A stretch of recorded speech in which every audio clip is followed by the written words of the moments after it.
بصي يا عزيزتي، طبعا اول حاجه هقولها لك ربنا يكملك بعقلك.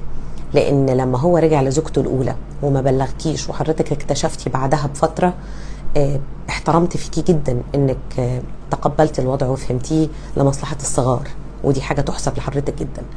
ولكن لو حضرتك بتفكري النهارده في الانفصال لسبب مختلف عن انه رجع مراته او مرجعهاش، اسباب تتعلق باحترامك ليه من عدمه، فللاسف دي من الاسباب اللي حقيقي صعب قوي الحياه مع رجل لا احترمه. ما اقدرش اقول لك لا، ما اقدرش اقول لك لاني ما اعرفش المواقف اللي حضرتك بتقوليها دي هل انت مبالغه فيها ولا هل هي حقيقي ممكن تهد احترامك ليه. انت اكتر واحده تقدري تقدري ده.